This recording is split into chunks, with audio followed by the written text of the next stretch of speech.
Good evening, friends. I am Vinod Pal. I welcome you all to my YouTube channel Vinod Pal 5179। दोस्तों, मैं विनोद पाल आपका अपने YouTube channel पे स्वागत करता हूं। दोस्तों, आज का वीडियो एकदम ही इंटरेस्टेड होने वाला है। जैसा कि मैं बता दूं, क्योंकि आज मैं आप लोगों को टेंस बताने वाला हूं। इंग्लिश सीखने, पढ़ने, बोलने, लिखने के लिए टेंस का आना बहुत ही ज़रूरी होता है। दोस्तों, ये बहुत ही इंपॉर्टेंट टॉपिक होगा। आप वीडियो पे बने रहिएगा। मैं इंटरेस्टिंग वे में आप लोगों को पढ़ाऊंगा तो आपको सब समझ में आ जाएगा। कुछ भी कहीं भी कुछ प्रॉब्लम लगे तो ये मेरा रिक्वेस्ट है, आप लोग प्लीज़ कमेंट करके मुझसे पूछिएगा। मैं वहाँ पे आप लोगों का डाउट क्लियर कर दूंगा। तो दोस्तों, जैसे कि मैंने यहाँ पहले लिखा हुआ है टेंस। टेंस मीन्स काल। ये एक तरह का समय की स्थिति को बताता है कि जो काम हो रहा है वो कब हो रहा है, अभी हो रहा है या पहले हो रहा था या भविष्य में होगा। तो ये सारी तरह की स्थिति को बताता है।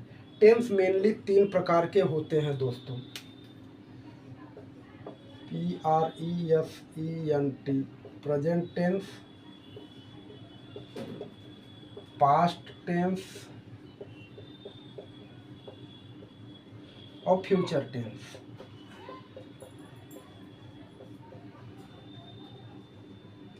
अगर आप देखेंगे तो 3 ही प्रकार के मेन टेंस होते हैं। प्रेजेंट टेंस मतलब वर्तमान काल, पास्ट टेंस मतलब भूतकाल और फ्यूचर टेंस मतलब भविष्य काल।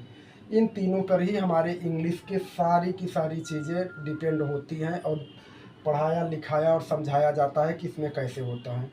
इसमें हर एक टेंस के 4 सब टेंस होते हैं। जैसे प्रेजेंट टेंस में इंडिफिनिट,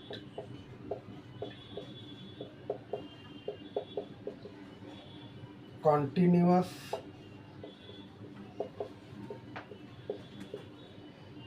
फिर यहाँ पे perfect, perfect continuous.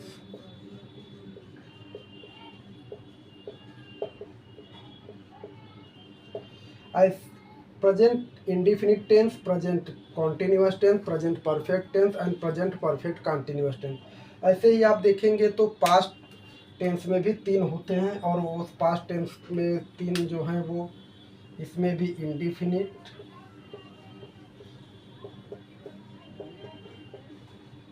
Continuous,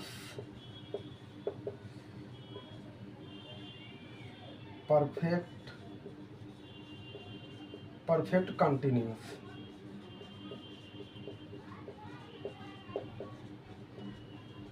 future में भी सेम यही रहेगा।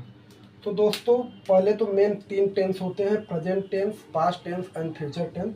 प्रेजेंट टेंस के अंदर में 4 आएगा, तीनों के अंदर में 4 आते हैं। 4 सब टेंस बोलेंगे, इंडिफिनिट, कॉन्टिन्यूअस, परफेक्ट और परफेक्ट कॉन्टिन्यूअस।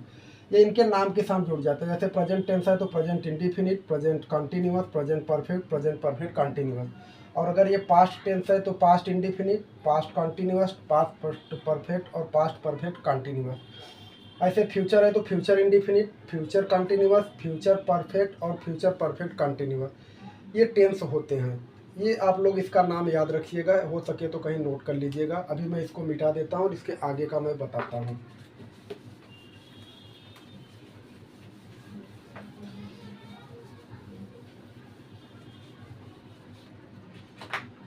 अभी जो आज हम डिस्कस करने वाले हैं वो है प्रेजेंट इंडिफिनिट टेंस।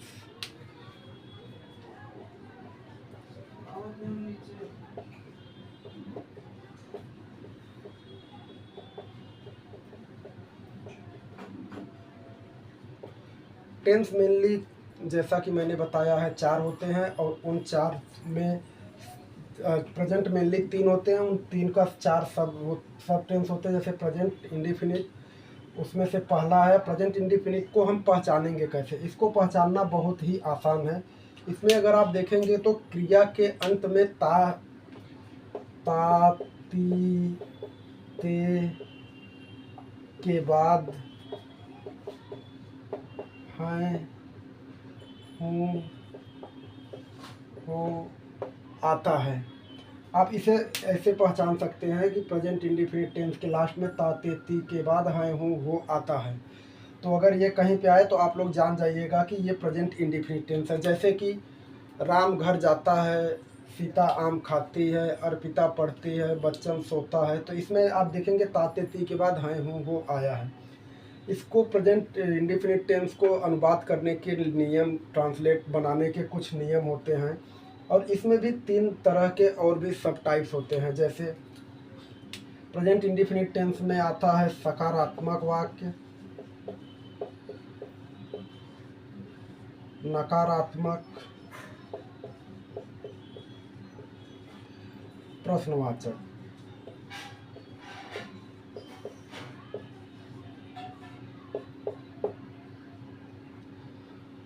सकारात्मक में एकदम साधारण वाक्य रहेगा, इसको कुछ लोग अफर्मेटिव भी इंग्लिश में बोलते हैं। नकारात्मक में इसमें बीच में नहीं आता है, जिसको नेगेटिव बोलते हैं। प्रश्नवाचक को बीच में क्वेश्चन प्रश्न पूछा जाता है, इसको इंटरोगेटिव सेंटेंस भी बोलते हैं।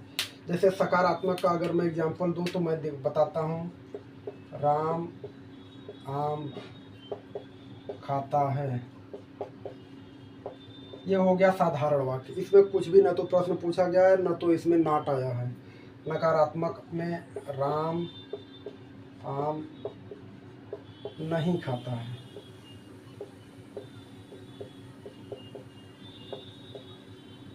आप देखेंगे नकारात्मक में इसमें नहीं आया है, इसके लिए इसको नकारात्मक वाक्य बोला गया है।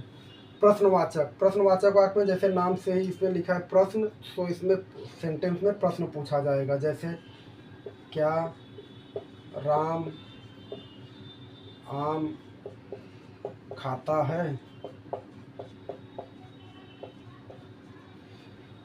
दोस्तों ये 3 तरह के सेंटेंस होते हैं। एक चौथा भी होता है, उसमें नकारात्मक और प्रश्नवाचक दोनों आते हैं। जैसे क्या राम आम नहीं खाता है, तो वो चौथा कुछ केसेस में होता है।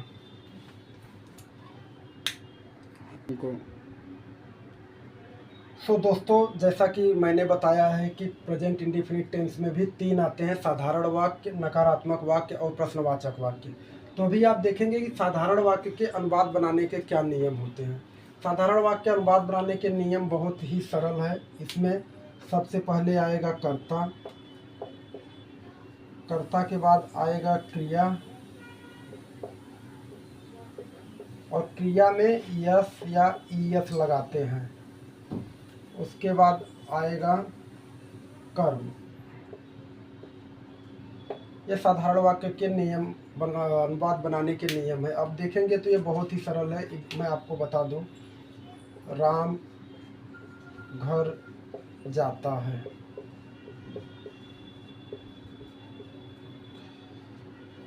सीता किताब पढ़ती है, अर्पिता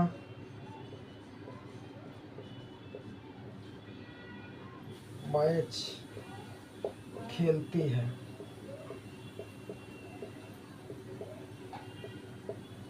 ये मैंने यहाँ पे 3 साधारण वाक्य का एग्जाम्पल दिया हुआ है। दोस्तों अगर आप देखेंगे, राम घर जाता है, इसको कैसे पहचानेंगे? इसमें क्रिया जाना होता है और ता के बाद है आया है, मतलब जाना कहाँ, जाता है।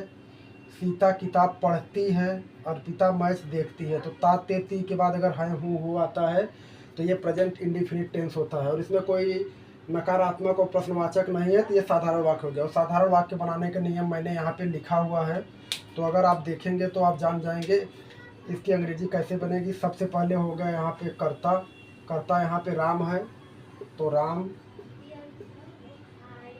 फिर क्रिया आएगा, क्रिया यहाँ पे जाता मीन्स जाना है, गो। लेकिन मैंने बोला है साधारण वाक्य में क्रिया में यस या ईएस लगाते हैं, तो गो में ईएस लगेगा, गोज। फिर क्या बचा, कर्म, यहाँ पे घर, होम। दोस्तों बहुत ही आसान है। सबसे पहले कर्ता, फिर क्रिया, क्रिया में यस या ईएस जैसा लगता है लगाएंगे, फिर जो बचेगा होम वो लगा दिए। अब सीता किताब पढ़ती है, इसमें कर्ता सीता है क्योंकि कौन किताब पढ़ रहा है, सीता। तो सबसे पहले सीता, उसके बाद क्या है, क्रिया इसमें क्या है, पढ़ना, रीड।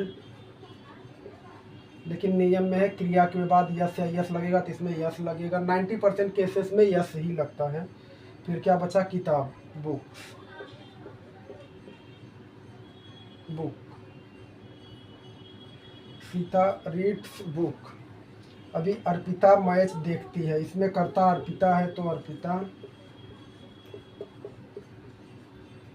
कर्ता के बाद आएगा क्रिया, क्रिया इसमें खेलना है, प्ले,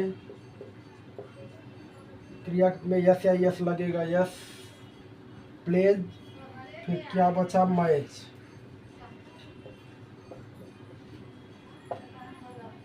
ये साधारण वाक्य का अनुवाद बनाने का नियम है दोस्तों। इसमें ये तीनों है, इसको आप नोट डाउन कर लीजिए और इसको समझ जाए। साधारण वाक्य बनाने का बहुत ही आसान है। इसमें सबसे पहले कर्ता आएगा, फिर क्रिया आएगा, क्रिया में यस या यस लगाएंगे, फिर कर्म आएगा। अभी मैं आप लोगों को बताऊंगा नेगेटिव वाक्य में नकारात्मक को कैसे बनाते हैं। सेम यही सब सेंटेंस रहेगा, उसको मैं नियम बता देता हूँ।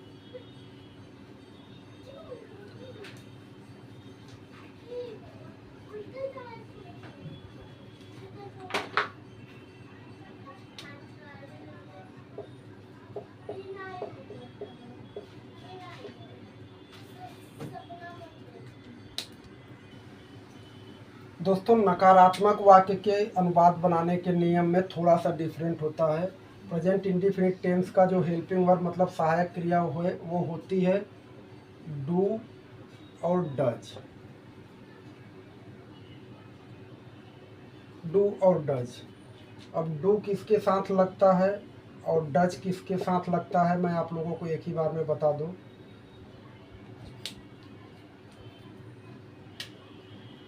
ही, सी, इट, दिस और किसी के नाम के साथ, किसी नाम के साथ और एक वचन के साथ, सिंगल पर्सन के लिए, सिंगल पर्सन के लिए।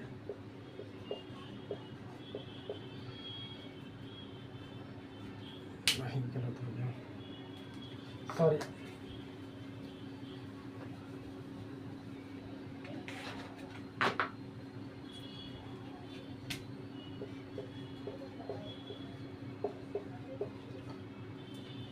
डज का उपयोग कहाँ पे होता है, ही, सी, इट, दिस और किसी भी व्यक्ति के नाम के साथ हम लोग डज लगाते हैं। और आई, यू, वी, दे और बहुवचन, बहुवचन प्लूरल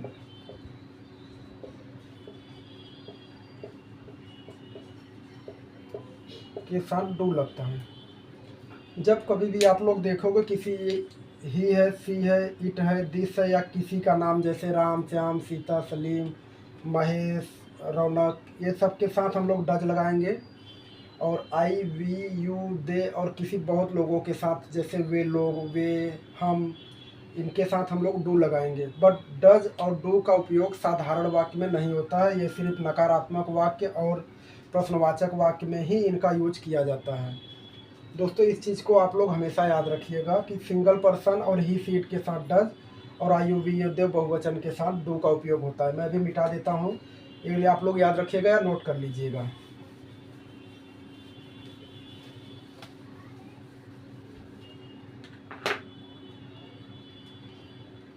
मैं कुछ एग्जाम्पल देता हूँ, आप समझ जाएंगे। नकारात्मक वाक्य अनुवाद बनाने के नियम है, सबसे पहले कर्ता,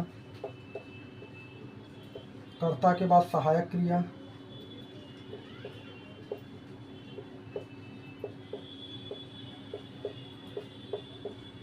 डू या डज, उसके बाद नॉट, उसके बाद क्रिया। सबसे पहले कर्ता, कर्ता के बाद सहायक क्रिया, सहायक क्रिया के बाद डू या, कर्ता ही सहायक क्रिया है, डू या डज, उसके बाद नॉट, उसके बाद क्रिया लगाते हैं। और क्रिया का हमेशा फर्स्ट फॉर्म ही लगाया जाएगा। प्रेजेंट इंडिफिनिट टेंस में क्रिया का सेकेंड या थर्ड फॉर्म नहीं लगाते हैं। इस चीज़ को आप लोग याद रखिएगा। मैं एग्जांपल देता हूँ, जैसे राम आम नहीं खाता है, सीता किताब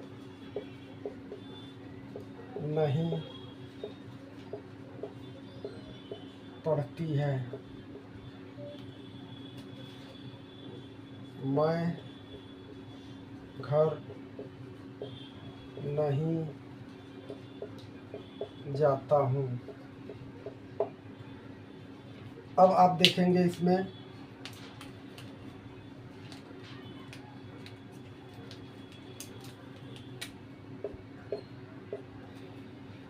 राम आम नहीं खाता है। इसमें खाना क्रिया है और खाना के ताते आते के बाद है हूँ हो आया तो ये प्रेजेंट इंडिफिनिट टेंस हो गया। इसका अनुवाद बनाने का नियम है, सबसे पहले कर्ता, तो इसमें कर्ता राम है तो राम, फिर सहायक क्रिया डू या डज, तो एक वचन के साथ जैसे मैंने बताया किसी व्यक्ति के साथ डज, फिर उसके बाद आएगा नॉट, फिर है खाना क्रिया ईट, फिर क्या बचा है आम मैंगो।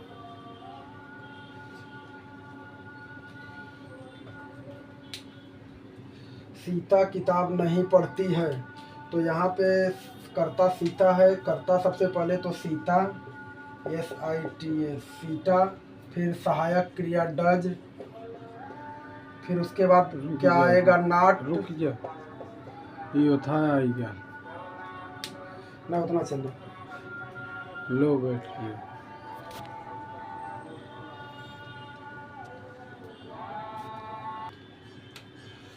तो दोस्तों दूसरा एग्जाम्पल यहाँ पे है सीता किताब नहीं पढ़ती है।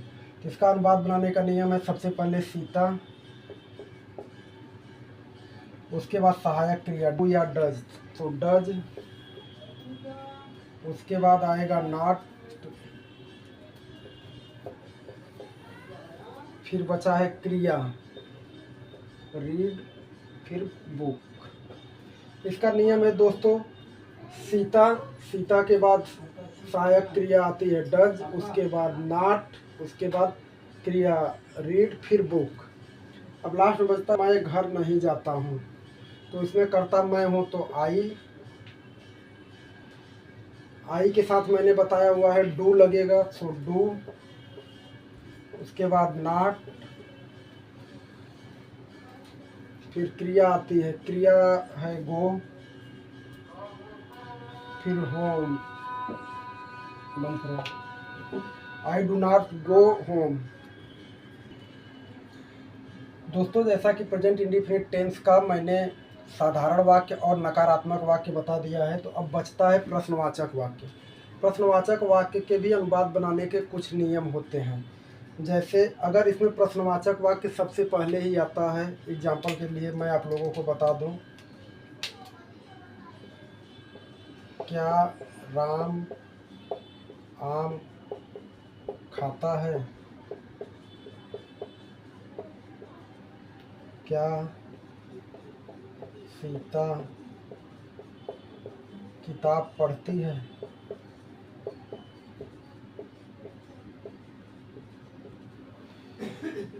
क्या अर्पिता खेलती है।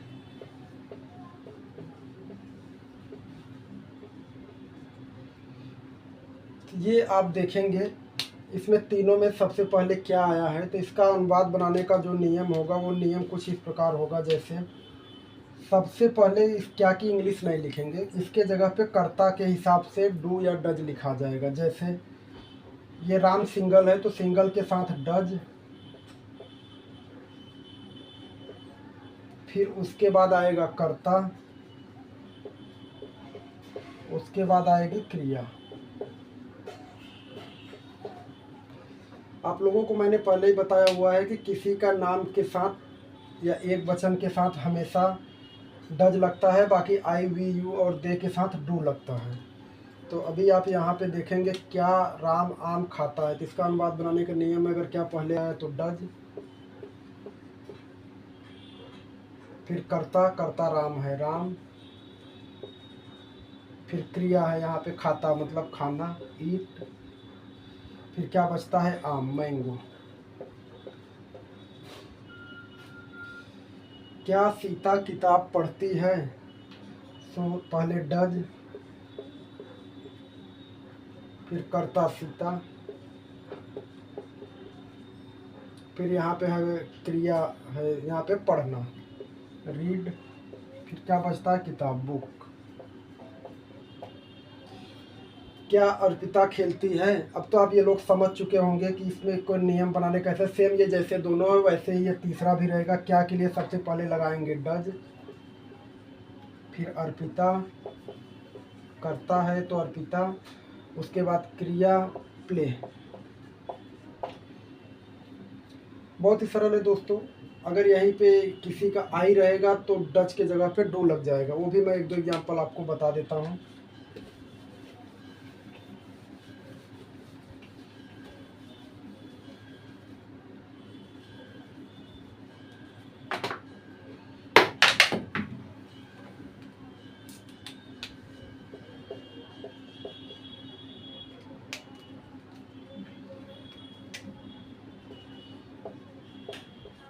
क्या मैं लिखता हूँ? क्या हम जाते हैं? क्या तुम पढ़ते हो? अब आप देखिए इसमें क्या आया है, और मैं, हम, तुम मीन्स जिसके साथ डू लगेगा मैंने उसका एग्जांपल दिया हुआ है। तो इसका अनुवाद बनाने का नियम है सबसे पहले डू, उसके बाद करता, करता यहाँ पे मैं है तो आई, फिर बची क्रिया, क्रिया यहाँ पे लिखता मीन्स लिखना, right, WRITE, do I right, do उसके बाद करता, उसके बाद क्रिया। अब आते हैं क्या हम जाते हैं, ये भी सेम वैसा है। सबसे पहले डू, उसके बाद जो करता है, करता यहाँ पे हम है तो वी, उसके बाद बचा है क्रिया, क्रिया है जाना, गो। क्या तुम पढ़ते हो? आप लोग अब ये समझ ही गए होंगे। Do you read. एकदम आसान है दोस्तों, आप लोग प्रैक्टिस करेंगे तो आ जाएगा। अगर कहीं कुछ प्रॉब्लम हो तो कमेंट करके मुझको पूछ सकते हैं।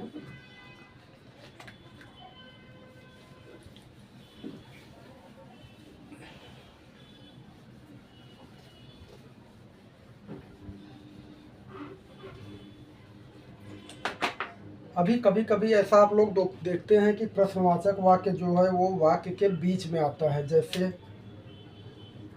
राम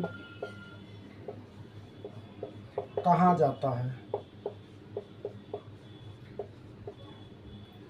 तुम कहाँ पढ़ते हो।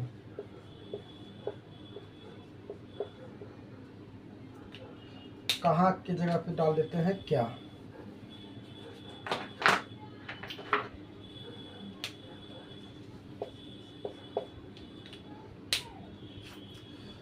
तो आप देखेंगे ये प्रश्नवाचक वाक्य, राम कहाँ जाता है, यहाँ पे कहाँ जो है वो प्रश्नवाचक है, तुम क्या पढ़ते हो उसमें क्या जो है वो प्रश्नवाचक है। तो इसका अनुवाद बनाने का नियम भी इसका सरल है। यहाँ पे सबसे पहले आएगा कहाँ की इंग्लिश सबसे पहले लिखी जाएगी वेयर, उसके बाद राम के साथ कौन सी सहायक क्रिया लगेगी, डज, वेयर डज, फिर करता राम, फिर क्या बचा, क्रिया जाना, वेयर डस राम गो। तुम क्या पढ़ते हो, जब प्रश्नवाचक वाक्य बीच में आए तो उसकी इंग्लिश सबसे पहले लिखी जाती है तो WHAT, वाट। तुम के साथ सहायक क्रिया कौन सी लगेगी, डू, डू, उसके बाद करता यू,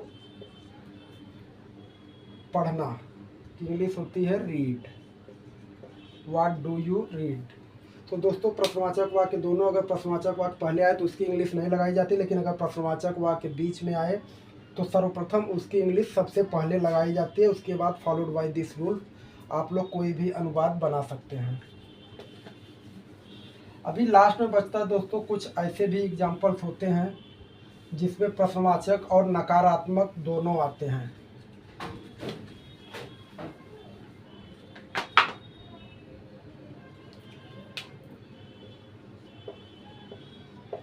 प्रश्नवाचक एंड नकारात्मक दोनों आए तो, जैसे एग्जाम्पल मैं बता दूं,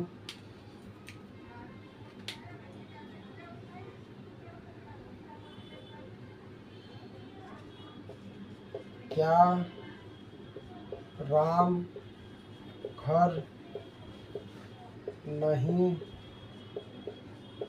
जाता है। इसमें आप देखिए प्रश्नवाचक है क्या, इसका मतलब वो प्रश्नवाचक वाक्य हो गया, बट इसमें नहीं आया है तो नकारात्मक भी हो गया। तो नियम वही सबसे पहले रहेगा, इसमें सबसे पहले आएगा डज,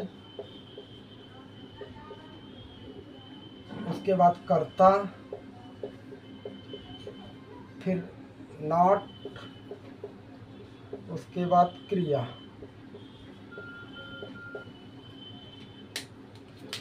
देखिए नियम के हिसाब से डज, DOES डज, फिर करता है राम, फिर नॉट, फिर क्रिया गो, फिर क्या बचा है घर, होम। एक एग्जांपल और देता हूँ दोस्तों,